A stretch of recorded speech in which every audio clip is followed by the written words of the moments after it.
Hey, this is Matt once again. What about the other videos? Another paid request. This time for Gia. Thank you so much for that. And for those interested in requesting any type of videos, reviews, commenters, reactions, topics, reviews, re-reviews, what have you, feel free to send it either directly to my PayPal or join my Patreon. Both links are down below in the info box.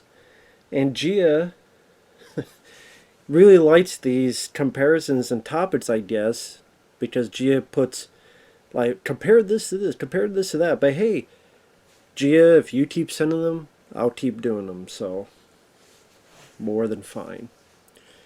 So now Gia wanted me to compare Batman 89 to Spider-Man 3, which the only comparison I could think of is...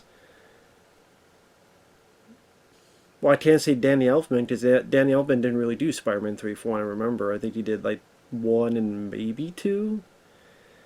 But they're both superhero movies.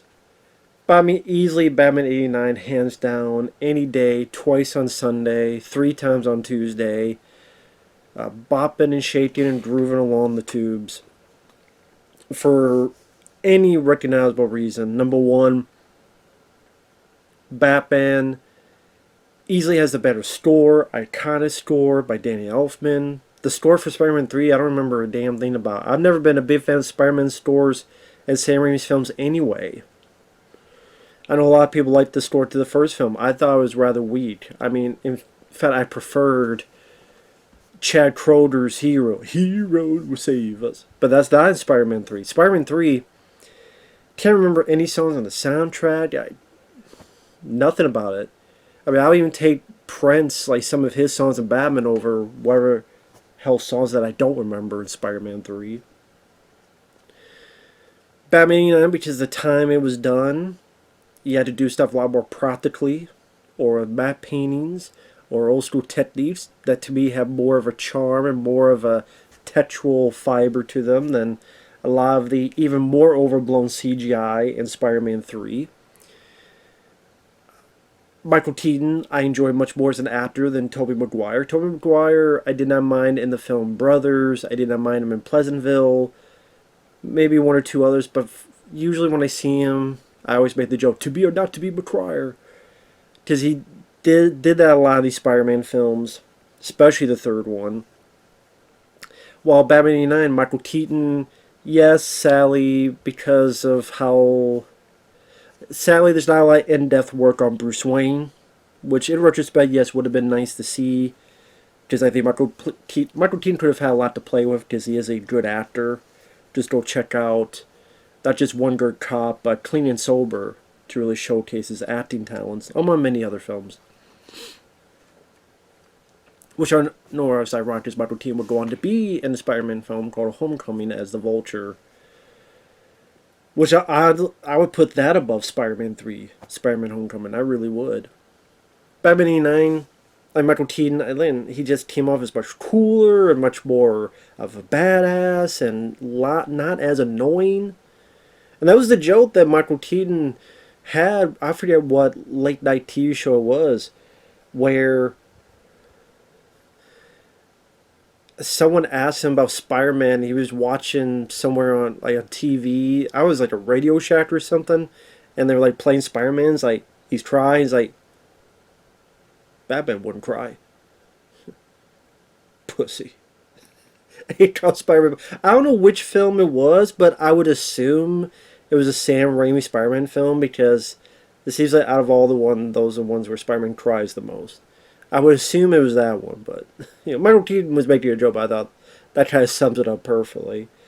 The villains, Joker by Jack Nicholson, to me is classic. His mannerisms, his delivery, just how exuberant energy he had with the role. My face on the $1 bill. Or when he shot the guy to death and he's really get into it.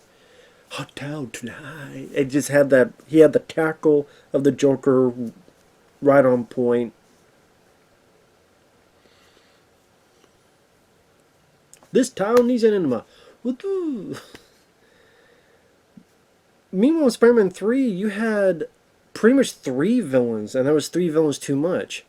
Thomas Hayden Church, I think, did alright as a Sandman, just needed his own movie, and better written movie. Topher Grace was abysmal as Venom. He was laughable as Venom. Uh, Him praying, please God, please kill Spider-Man, and being in the right place at the right time to pray at the wrong moment to get the symbiote on him. And the way Venom looked, where he was a scrawny, pussy-ass Venom, and would take his thing off all the time to see Topher Grace. And Topher Grace, I'm not impressed with him as an actor. Oh, and then James Franco becoming the villain, and then getting a soap opera like memory loss.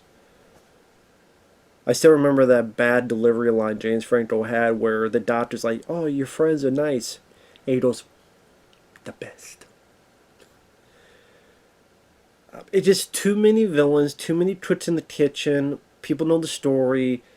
Sam Raimi did not want to do Venom. The studio really wanted Venom. He was much more marketable. They had a battle. This was the messy end result. I know Tim Burton had more freedom in Batman Returns, but I still felt like he had more freedom with Batman 89 than Sam Raimi did in Spider-Man 3. And Joker easily knocks it out of the park, villain-wise. Kim Basinger, I think, is much sexier and much more manageable than Kirsten Dunst. Which her character as Mary Jane, I hated her character. It felt like she was spiteful, jealous, saying lines like, tell me you love me, tell me you love me, Peter, you better tell me you love me. And a lot of the characters just seem either Peter Parker was dumb, head in the head, eye in the, blinding headlight type of motif on his face. Oh, here's a girl, I'm going to do the same upside down kiss. Oh, that's not going to piss off my girlfriend whenever she sees this, because eventually she will. I mean, he's a grown-ass man at this point, but he acts like Opie Taylor from the original Andy Griffith show. What was he, 11, 10, whatever on that show? And then Kirsten Dunst just seems very, just bitchy of a character. While the characters, Kim Basinger didn't seem that way at any of those attributes I didn't see in Kim Basinger. It's not like she was a fantastic character, but she was a lot more manageable and tolerable than Kirsten Dunst. And Batman 89, even with some of the Jokerisms, still didn't seem as campy and corny as Spider-Man 3.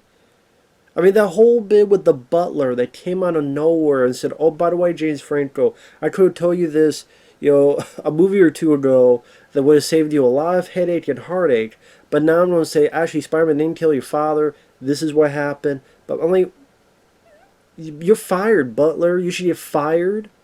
You should get a felony for false misinformation, false flagging on your falsehood of butlerisms. You should be fired and kicked out of the Butler Borough, or whatever the hell it's called. What is your major malfunction, Mr. Butler? I'm not talking about Gerard Butler, but what in the hell and what in the shit? Because Spider-Man 3 to me is shit. And it's so long. Like, Batman 89 to me moves at a better pace, while Spider-Man 3 moves at such a slog that it feels like a movie that goes on forever. Isn't it like 2.5 hours long at least, give or take? And the action scenes don't impress me as much.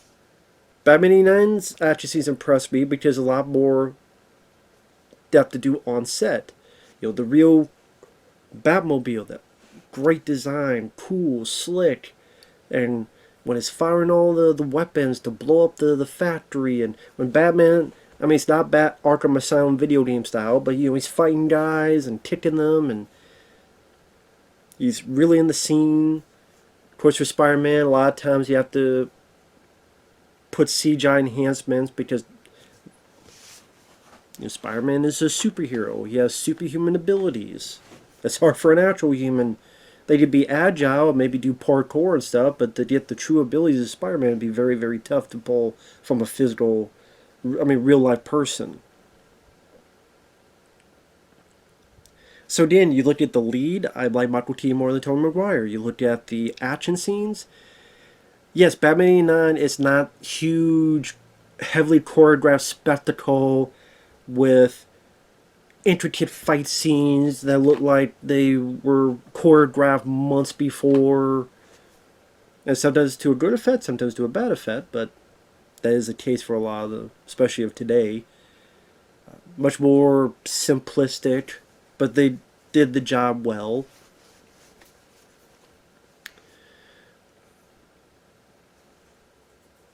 While Spider-Man 3, I mean, the whole bit with Tobey Maguire and James Franco fighting and he's trying to catch the wedding ring, all the CGI smorgasbord in that movie looks close to maybe a high-tech video game, but a video game nonetheless.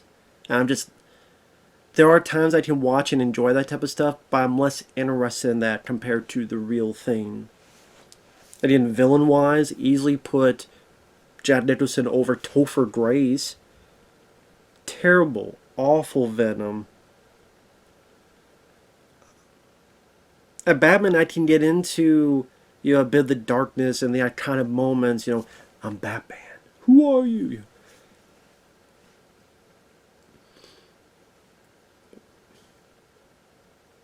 And in the introduction of the Joker, the mirror, and you don't see his face, but you just hear his laughing, and then call me Joker, as you see, I'm a lot happier. Or him trying to mimic Jack Palance's, you are the number one guy. There's fondness I can still remember. Not the case with Spider-Man 3. It's just a lot more irritation, annoyance. Why do that? Why do this? Why have such a lazy intro? I know Sam Raimi didn't want to do Venom, but at the same time, turn chicken shit into chicken salad then, Sam. Not, oh, here's Tobey Maguire, Kirsten Dunst, and they happen to be at the same spot where just a random meteorite lands and it happens to have the symbiote and then attaches, boop, right there. Or have this bit where it doesn't have Michael Keaton going along as Batman, and then and people go, well, but that works for Spider-Man. Not the Spider-Man I read in comics. Maybe the Spider-Man you read in comics that would work, but not the Spider-Man I would read in comics. Which I don't even know if I have them here. Probably not. Or if so, they're buried away. Yeah, not in, these. Or this. Which I know these are reissues, but actually I'll show you what the original one was, because they show the original cover. Amazing Spider-Man 270.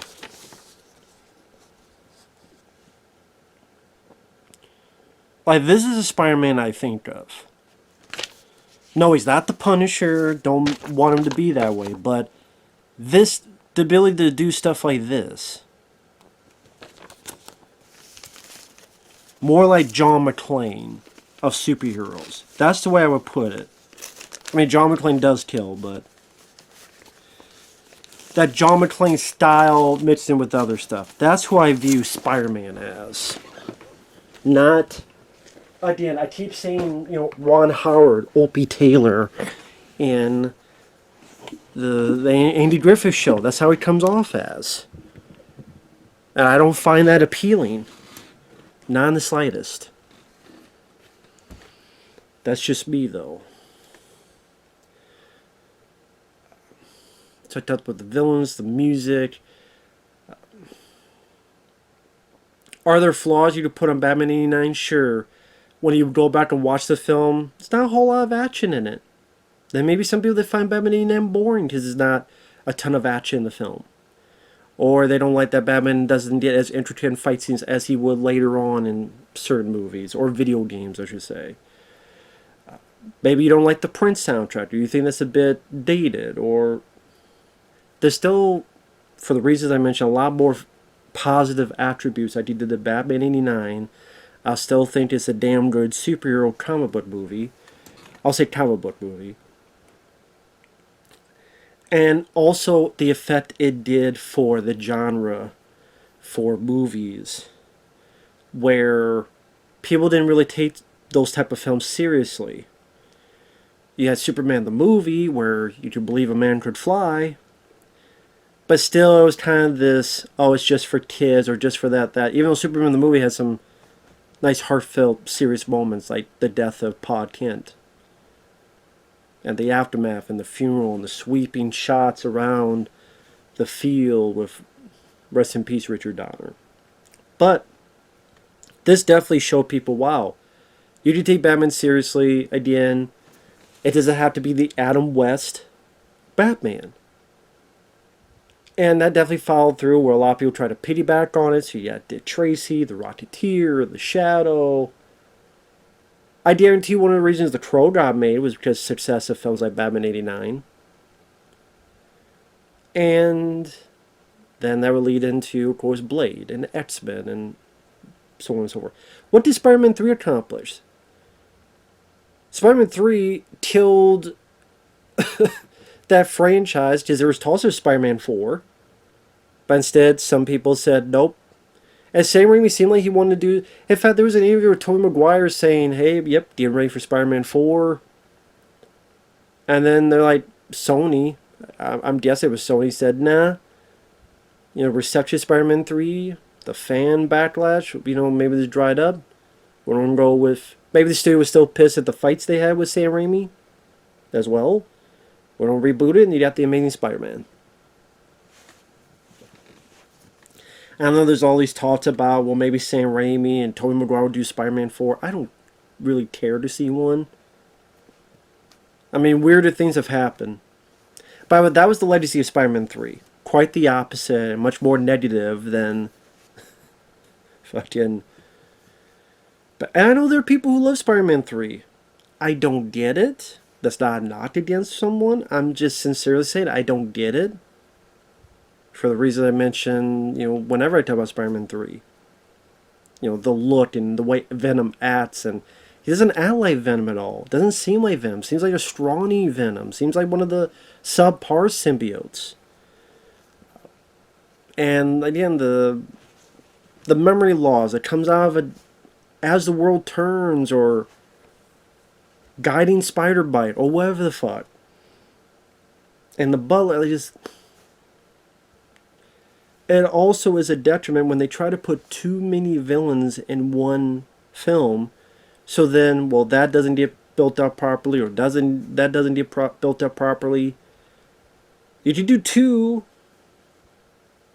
you know, Batman Returns, I think, did that fairly well. When you get three or more, that's when you get a bit shaky in its foundation, because you're trying to juggle a lot of stuff at the same time. Batman knew, do the Joker, stick with the Joker, and it was for the best. So easily Batman 89 over Spider-Man 3. But with that said, thanks for watching. Thanks once again, Gia. Feel free to keep them coming if you want. Appreciate it. We'll see you guys later. Bye-bye.